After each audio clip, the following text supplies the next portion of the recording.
Hello friends, welcome. তোমাদের সবাইকে স্বাগতম আমাদের আজকের চতুর্থ পর্বের যে ক্লাইমেটোলজি যে আমরা বায়োজিওগ্রাফি যে পর্ব শুরু করেছিলাম, আজকে তার চতুর্থ দিন। এবং সঙ্গে সঙ্গে বলবো, এই যে প্রশ্নগুলো আছে এগুলো অবশ্যই করে ফেলো। সঙ্গে সঙ্গে আমাদের যারা নেটসের পরীক্ষা দাও বা আর কিছু দাও, তো যারা যেভাবে নেটসের পরীক্ষা যে প্রশ্নগুলো আসে, আমরা সেই নেটসের পরীক্ষার প্রশ্নগুলো কিন্তু সাল অনুযায়ী নিয়ে আসবো, যেগুলো এসএসসিতে ভীষণভাবে কাজে লাগবে। সো আজকের পর্ব আমরা শুরু করি। চলো দেখে নিই প্রশ্নগুলো কি কি আছে। বায়োস্ফিয়ার রিজার্ভের কোন অংশে সক্রিয়ভাবে মানুষের অংশগ্রহণ সম্ভব নয়? সঠিক উত্তর হবে এখানে তোমাদের অপশন এ, কোর অঞ্চল। যে সমস্ত জীব প্রজাতির সদস্যদের বর্তমানে কোনো অস্তিত্ব খুঁজে পাওয়া যায় না, সে সমস্ত প্রজাতিকে বলা হয়? সঠিক উত্তর হবে অপশন বি, বিলুপ্ত প্রজাতি, যাদেরকে আর দেখতেই পাওয়া যায় না। নিম্নের কোনটি গ্রিন ডেটা বুকের অন্তর্গত নয়? বন্য পরিবেশ অবলুপ্ত, জলভূমির উদ্ভিদ, পঙ্কিল জলভূমির উদ্ভিদ, উপযুক্ত সবগুলো সঠিক। সঠিক উত্তর হবে অপশন এ, বন্য পরিবেশে অবলুপ্ত। মাটির পিএইচ বৃদ্ধি পেলে মাটির ক্যাটায়ন বিনিময়ের ক্ষমতা কি হয়? সঠিক উত্তর হবে অপশন ডি, এদের মধ্যে হ্রাস। মাটির পিএইচ বৃদ্ধি পেলে মাটির ক্যাটায়ন বিনিময় ক্ষমতা এর সঙ্গে কোনো সম্পর্কযুক্ত নেই, হ্রাস পাবে যদিও, সেটা হবে কোনোটি নয়। জীববৈচিত্র্য খুবই সমৃদ্ধশালী কোন অঞ্চলে? সঠিক উত্তর হয়ে যাবে তোমাদের এখানে অপশন সি, নিরক্ষীয় অঞ্চলে। নেক্সট চলে যাব আমরা। দেখো, ভারতের হাতি লোকালয়ের প্রবেশের একটি গুরুত্বপূর্ণ কারণ হলো? সঠিক উত্তর হবে অপশন বি, আবাসস্থল সংকোচন। যেহেতু ওদের বন জঙ্গল যেখানে ওরা আবাসস্থল যেখানে থাকছে ওরা, সেগুলো কি দিন দিন কমে আসছে। সো এটা হবে আবাসস্থল সংকোচন। নেক্সট দেখো, সস্থানীয় সংরক্ষণের একটি পদ্ধতি হলো? নিচে দেখো কতগুলো অপশন লেখা আছে, এখানে সঠিক উত্তর হয়ে যাবে আমাদের এখানে অপশন বি হচ্ছে জাতীয় উদ্যান সস্থানীয় সংরক্ষণের একটি পদ্ধতি। নেক্সট, রেড ডেটা বুক তৈরি করে কোন সংস্থা? রেড ডেটা বুক তৈরি করে এখানে সঠিক উত্তর হবে অপশন এ, IUCN, মাথায় রাখতে হবে। নাতিশীতোষ্ণ মন্ডলের অরণ্য কোনটি? নিচে দেখো চারটে অপশন আছে, সঠিক উত্তর হয়ে যাবে এখানে অপশন সি, তৃণভূমি। নাতিশীতোষ্ণ মন্ডল তৃণভূমি বেশি প্রাধান্য পায়।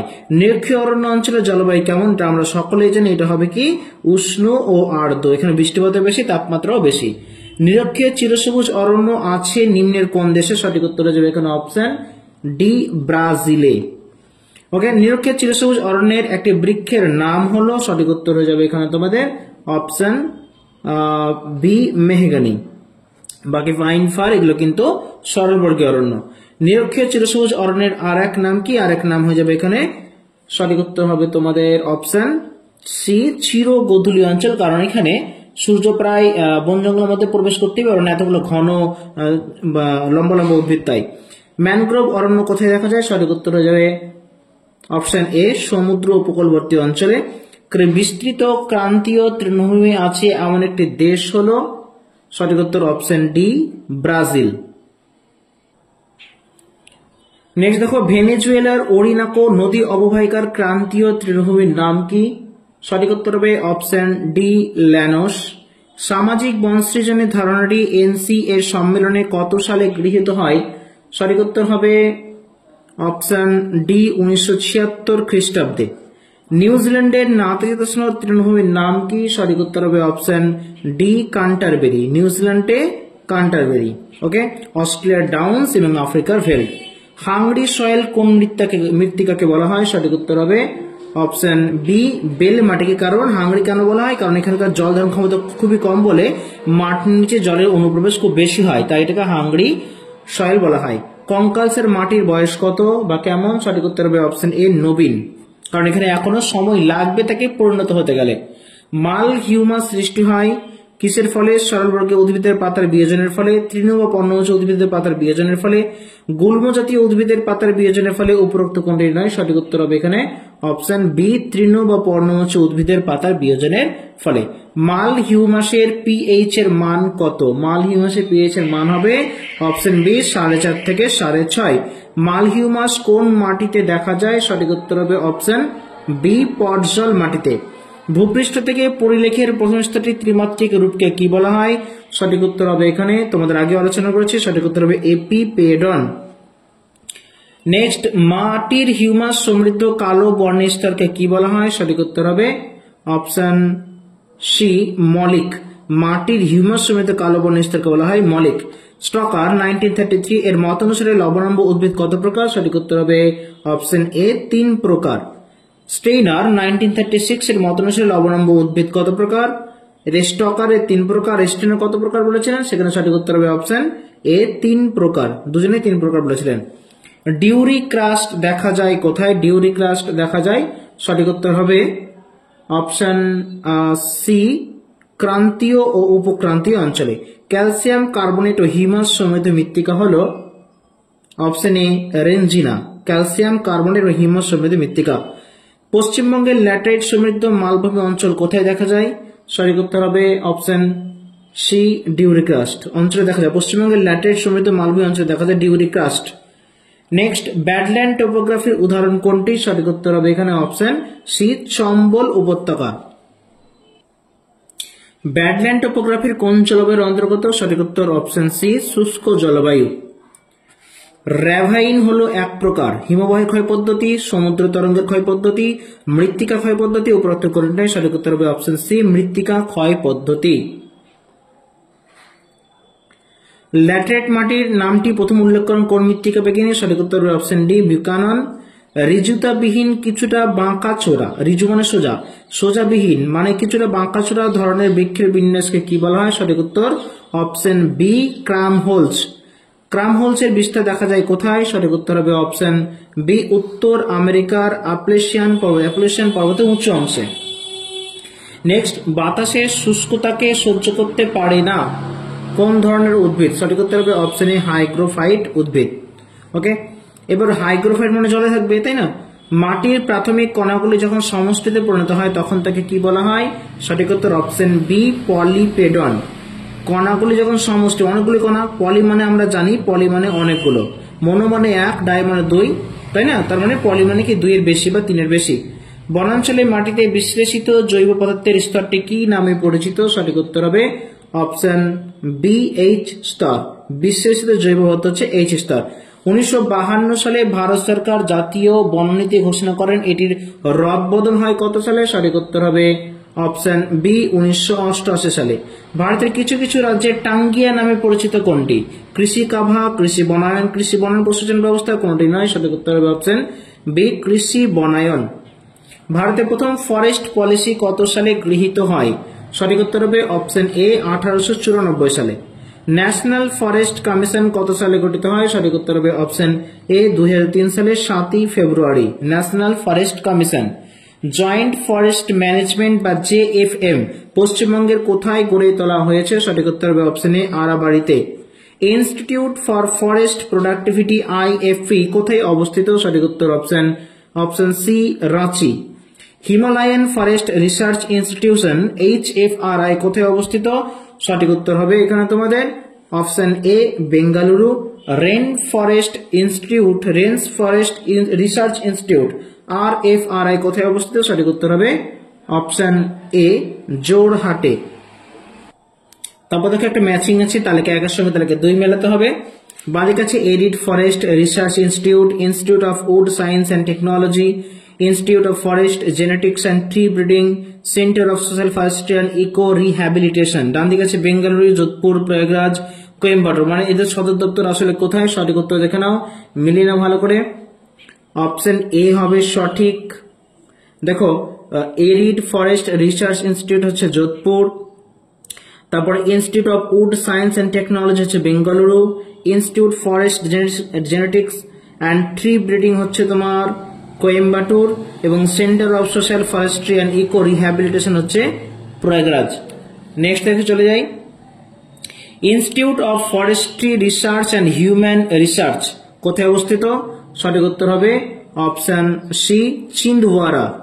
International institute for environment and ডেভেলপমেন্টের প্রতিষ্ঠাতা কে? সঠিক উত্তর হয়ে যাবে অপশন বি এভা বেলফোর।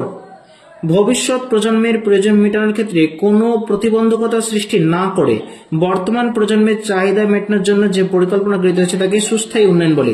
এটি কোন কমিশনের দেওয়া সংজ্ঞা? সঠিক উত্তর হবে এখানে অপশন এ WCED বা ব্রুন্ডল্যান্ড কমিশন।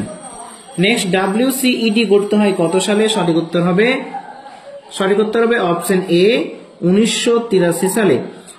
WCED বা ব্রুটল্যান্ড কমিশন কত সালে আওয়ার কমন ফিউচার শিরোনামে প্রথম রিপোর্ট পেশ করেন? সঠিক উত্তর হবে অপশন বি 1987 সালে। WCED বা ব্রুটল্যান্ড কমিশনের সভাপতি কে ছিলেন? সঠিক উত্তর হয়ে যাবে এখানে তোমাদের অপশন এ গ্রো হারলেম ব্রুটল্যান্ড। 1971 সালে কোথায় পরিবেশ সুরক্ষার উদ্দেশ্যে একটি আন্তর্জাতিক স্বেচ্ছাসেবী সংস্থা গঠন করা হয়? সঠিক উত্তর হবে নেদারল্যান্ডের আমস্টারডামে। নেক্সট, নর্মদা বাঁচাও আন্দোলনের সঙ্গে বর্তমানে যে খ্যাতনামা ব্যক্তিত্ব জড়িত আছেন তিনি কে? তিনি হলেন সঠিক উত্তর অপশন এখানে হয়ে যাবে তোমাদের অপশন এ শ্রীমতী অরুন্ধতী রায়। উত্তর দক্ষিণে বিতর্ক দেখা গিয়েছিল কোন সম্মেলনে? সঠিক উত্তর হবে অপশন এ বসুন্ধরা সম্মেলন। মারবাটের মৃত্তিকার শ্রেণীবিভাগটি পরিবর্তিত ও পরিমার্জিত করেন কোন ভূবিজ্ঞানী বা মৃত্তিকা বিজ্ঞানী? সঠিক উত্তর হবে অপশন এ বালদুইন, কেল্ক ও ওথর্ভ। হিউমাস ও শ্রেষ্ঠ অক্সাইডের সমৃদ্ধ স্তরকে কি বলা হয়? সঠিক উত্তর হবে অপশন বি স্পোডিক। বি হচ্ছে স্পোডিক। হিউমাস সমৃদ্ধ কালো বর্ণের স্তরকে কি বলা হয়? সঠিক উত্তর হবে অপশন এ মলিক। একটু আগে কিন্তু এটা আলোচিত হলো। কত সালে জফি মৃত্তিকার বৈশিষ্ট্য অনুযায়ী মৃত্তিকাকে দুটি শ্রেণীতে ভাগ করেন? সঠিক উত্তর হবে অপশন এ 1912 সালে। পলি সমৃদ্ধ এবং পাতেন্না স্তরকে কি বলা হয়? সঠিক উত্তর হবে অপশন এ ফ্র্যাগিপ্যান। পলি সমৃদ্ধ এবং পাতেন্না স্তরকে বলা হয় ফ্র্যাগিপ্যান। ভারতের প্রথম ও সংগঠিত পরিবেশ আন্দোলন কোনটি? সঠিক উত্তর হবে অপশন সি সাইলেন্ট ভ্যালি আন্দোলন। ভারতের প্রথম এবং সংগঠিত পরিবেশ আন্দোলন হচ্ছে সাইলেন্ট ভ্যালি আন্দোলন। তালিকা 1 এর সঙ্গে 2 মেলাতে হবে। তালিকা 1 আছে ক্রাইক, মেসিক, হাইপারথার্মিক, থার্মিক, মেগাথার্মিক এবং ডান দিকে কিছু তাপমাত্রা দেওয়া আছে। সঠিক উত্তর হয়ে যাবে কি অপশন এ।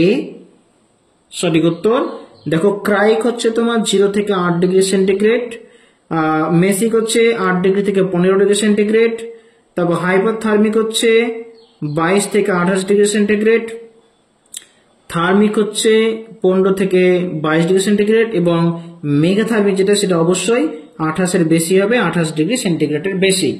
নেক্সট 347, ভারতীয় মৃত্তিকা শ্রেণী বিভাগের সূচনা ঘটে কার প্রচেষ্টায়? সঠিক উত্তর হবে এখানে অপশন এ মোর 1943, জেনি ও ডকুচেভ 1943 প্রচেষ্টায়। মোর, জেনি ও ডকুচেভ প্রচেষ্টায়। নিম্নের কোনটি প্রাথমিক বায়ু দূষক? এটা সকলের জানা, অপশন এ সঠিক উত্তর কার্বন মনোক্সাইড। 1989 সালে টেক্সট বুক অফ সায়েন্স গ্রন্থে ভারতের মৃত্তিকা সম্পদের একটি খসড়া তৈরি করেন কে? সঠিক উত্তর হবে অপশন বি টি.ডি. বিশ্বাস। পরিবেশ নিয়ন্ত্রিত প্রক্রিয়াগুলি নিরিখে ভারতের মৃত্তিকাগুলি শ্রেণীবিভাগ করেছেন কে? সঠিক উত্তর হবে option A doctor Ranjan Basu. তালিকা 1 দেওয়া আছে মৃত্তিকা গোষ্ঠী: উপকূলীয় পলল মৃত্তিকা, ধূসর বাদামি মৃত্তিকা, পার্বত্য মৃদ মৃত্তিকা, পিট জাতীয় ও লবণাক্ত পিট জাতীয় মৃত্তিকা। ডান দিকে আছে এরিডিসল, এন্টিসল, হিস্টোসল, মলেসল।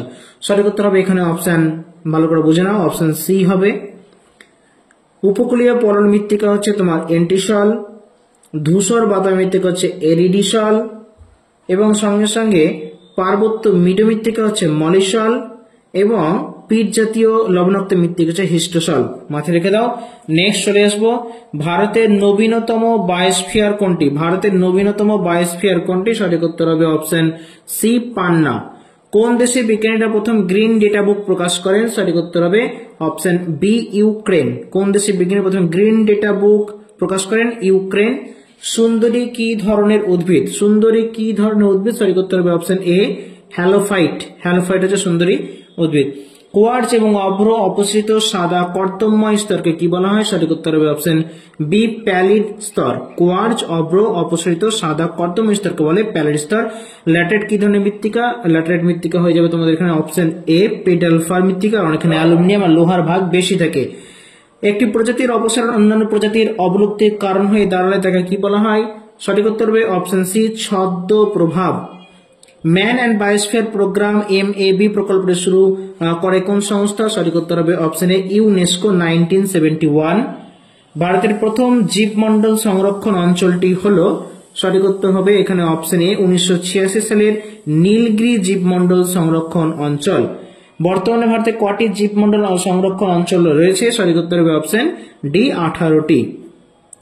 তো বন্ধুরা, এখানে আমরা এই 360 খানা কোশ্চেন দিয়ে আমরা জীব ভূগোল বা বায়োজিওগ্রাফি শেষ করলাম। আশা করি এগুলো পড়লে মোটামুটি উপকার পাবে, তবে এই নয় যে এগুলো পড়লেই তুমি পেতে পারবে এসএসসি পরীক্ষাটা কম সম ব্যাপার নয়, অনেক 10 বছর পর হচ্ছে। সো অনেক কনসেপ্ট ক্লিয়ার থাকতে হবে। সো তোমরা কনসেপ্ট অবশ্যই টেক্সট বুক থেকে ক্লিয়ার করে নাও, আর বাকি যেগুলো এগুলো কিন্তু চালিয়ে যাও এমসিকিউ গুলো, কারণ এমসিকিউ গুলো খুব গুরুত্বপূর্ণ জিনিস, এগুলো তোমাদের জানতে হবে। এটা হচ্ছে তোমাদের তুমি কতটা কনসেপ্ট ক্লিয়ার করতে পারলা তার একটা নমুনা, তার একটা মক টেস্ট। ওকে, সো আজকে এখানে বায়োজিওগ্রাফি আমরা এখানে শেষ করছি।